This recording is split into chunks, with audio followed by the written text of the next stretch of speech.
गबन हुआ 46,670 रुपये और बांट दिए 67,000।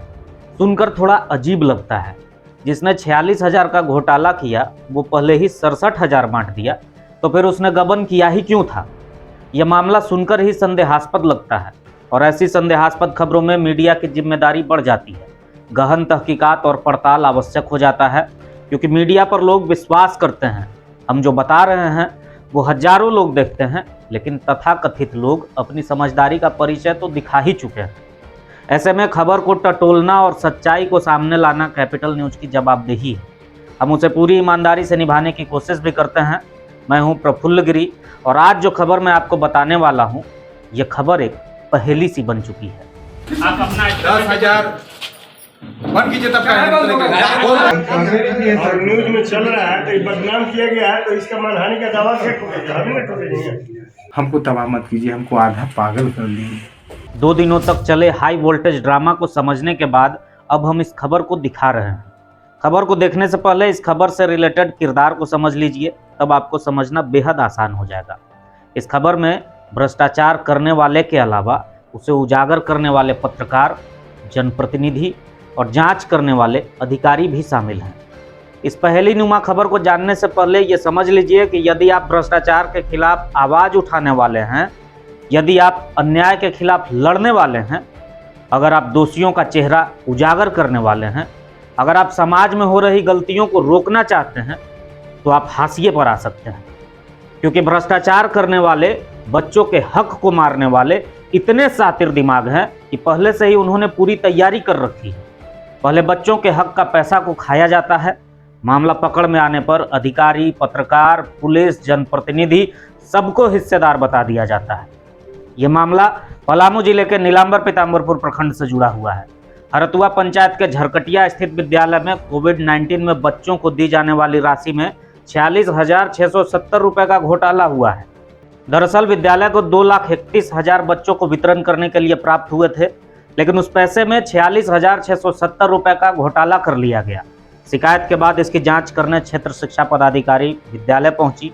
जांच में भी यह मामला सही साबित हुआ, लेकिन जब प्रधानाध्यापक से पैसे गबन के बारे में पूछा गया तो पहले तो उन्होंने कहा कि बच्चों में पैसा बांट दिया गया है, लेकिन जब सख्ती बरती गई तो प्रधानाध्यापक ने महज 46,000 रुपये की राशि में सबको अपना हिस्सेदार बता दिया। मुखिया, शिक्षा विभाग के पदाधिकारी, पत्रकार, यहाँ तक कि थाना को भी पैसा देने की बात कह डाली। कोविड-19 एमडीएम का पैसा कोविड-19 के टाइम में जो भी था वो बंटने के लिए 2,31,000 आया था, जो 2,31,000 का निकासी भी हुआ है, लेकिन अध्यक्ष बोलती है कि 1,76,000 हम लोग निकलवाए थे। तो ये सारा गड़बड़ी में अभी बयान में सर आप फिर से स्टेटमेंट चेंज कर रहे हैं। तो इस गड़बड़ी में यही पाया गया कि आपस में लोगों के बीच में पैसा बटा है। अब किसके बीच में कितना बटा है, कोई तंत्र बाकी नहीं है कि इनसे पैसा नहीं लिया। इसमें हाँ, ये स्टेटमेंट यही प्रधान अध्यापक थाना से लेकर, मुखिया से लेकर, पत्रकार से लेकर सब लोग का यही बोला जा रहा है कि सबको पैसा दिया गया है, उसी में सारा पैसा खत्म हो गया। इसीलिए बच्चों के बीच में सिर्फ 1,76,000 के आसपास पैसा बटा है। थाना अध्यापकों को क्या जरूरत पड़ा था कि सभी को पैसा देना पड़ गया? प्रधान अध्यापक ही बताएंगे सर इसके बारे में, तो कि ये क्यों दे दिए सबको पैसा, इनके ऊपर इतना क्या प्रेशर था कि इनको सबको पैसा देना पड़ गया। थाना से क्या मतलब है? सबको देना पड़ गया। ये तो चुनाव करने के लिए या तो एक आए तो मारे करने के लिए सब जुट जाते हैं। थाना मार अब क्या करेंगे? थाना के सहारा से ही रोजगार करवाए। अब उन्होंने ऐसा क्यों किया, ये बात भी उन्होंने खुद अपने मुंह से ही बता दिया। लेकिन क्या यह अनजाने में लिया गया निर्णय था, या फिर इस खेल के पीछे कोई और छुपा है जो इस पूरे हाई वोल्टेज ड्रामे का रचयिता है? पहले आपको दिखाते हैं वो वीडियो जिसमें प्रधानाध्यापक बता रहे हैं कि उन्होंने पत्रकार का नाम क्यों ले लिया था। हमारा दिमाग काम नहीं करता। हम जान बचाने के लिए आपको धरे, जब केकर शरण में जाए हमारे जान बचाने के लिए हमारा आधा तक है। हमारा नाम धर दिए आप, भगवान हमारी, आप इसीलिए नाम दिए। जो बाबे ऐसा है वीर जो सबको बाबा का नाम धर देंगे तो हम बच जाएंगे। हाँ, अब क्या कर रहे केस करेंगे तो त्रिपाठी साहब लिए हैं, तब थाने में जाएंगे तो कहेंगे जरूर बचाऊं, क्या करेंगे? नहीं अब सगरे मारे ला हमारा भी चलो तो का हम करूँगा? आप मैंने हाँ बचने के लिए हमारा हाँ बचेला किन का नाम धर देंगे तो हमारे बाबा बचा लिए। भीड़ हम ये नाम धर दे। हाँ ये ना जी बाबे हम रक्षा करें ना, तो संसार में हमें कोई रक्षा करने वाला नहीं है। आप कहिएगा सूरज भगवान अब हम क्रिया खा रहे हैं, बाबे बचा सकते हैं, दुनिया में कोई नहीं बचाएंगे। वीडियो देखकर आपके समझ में आ ही गया होगा। अब आपको एक और वीडियो दिखाते हैं। पुलिस के जिस एसआई को प्रधानाध्यापक पहचानते नहीं हैं, उन्हें ही पैसा देने का आरोप लगा दिया था। पहली बार देखा हम लोग पहली बार देख रहे हैं तो नाम कैसे लिए और न्यूज में चल रहा है तो ये बदनाम किया गया है तो इसका मानहानि का दावा क्या ठोकेगा? हम ना ठोकेंगे। तो मानहानि मेरा हम करवे नहीं मान सम्मान को ठेस पहुंचा रहे हैं, तो इसी के लिए नौकरी कर रहे हैं। जो रजिस्टर लेना है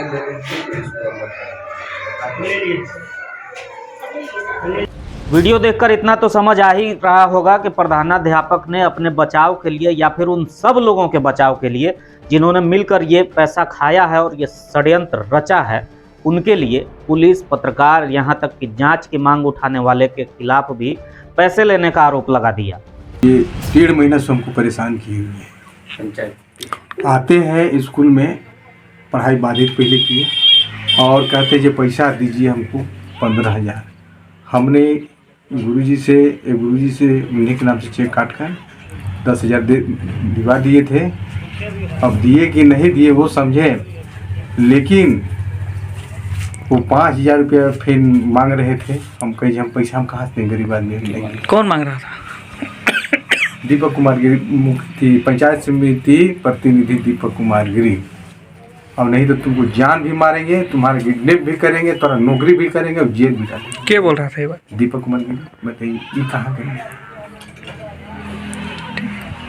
और इसके बाद मैंने अत्याचार कर दिए, सारा चीज मैंने अस्त व्यस्त मैंने प्रकाश कुमार गिरी के द्वारा दे दीजिएगा। अब उनको मना लीजिए तो हमारा अपना आदमी हम मना लेंगे। हमको तबाह मत कीजिए, हमको आधा पागल कर लीजिए। अब मैं घरे हम चैन से रह पा रहे हैं नहीं, कुछ नहीं है। लास्ट में उनके चलते हम आत्महत्या भी कर लेंगे। अब आपने यह भी सुन लिया, कलाकार जैसी प्रतिभा रखने वाले प्रधानाध्यापक न जाने क्यों और किसके कहने पर बार बार अपना बयान बदलते रहे। हाँ, एक बात उन्होंने सच कही कि उनका मानसिक संतुलन खराब हो चुका है, क्योंकि जिस तरह से हाई वोल्टेज ड्रामा हो रहा है, इस परिस्थिति में किसी भी आम इंसान का मानसिक संतुलन बिगड़ना आसान है। प्रखंड विकास पदाधिकारी और शिक्षा विभाग के अधिकारियों के द्वारा जब पूरे मामले की गहनता से जांच की गई तो वही प्रधानाध्यापक अपनी बात से फिर पलट गए। उन्होंने कहा कि दबाव में आकर अपना मानसिक संतुलन खोकर उन्होंने यह बयान दिया था।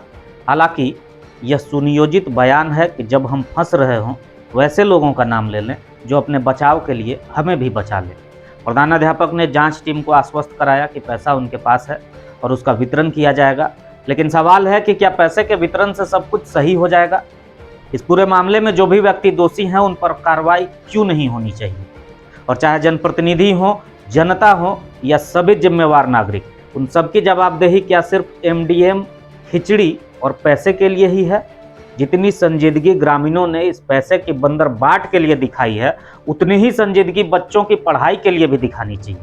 ग्रामीण कभी भी पढ़ाई को लेकर इस तरह से हो हंगामा क्यों नहीं मचाते, जितना हंगामा खिचड़ी के लिए, ड्रेस के लिए और पैसे के लिए मचाते हैं? इतना ही जागरूक अपने बच्चों के मूल अधिकार, उसका हक के लिए भी, बच्चों की शिक्षा के लिए भी होना चाहिए। इस पूरे मामले पर आगे क्या कुछ होता है, इस पर भी हमारी निगाह बनी रहेगी। खबरों को विश्वसनीयता के साथ देखने के लिए बने रहिए कैपिटल न्यूज के साथ।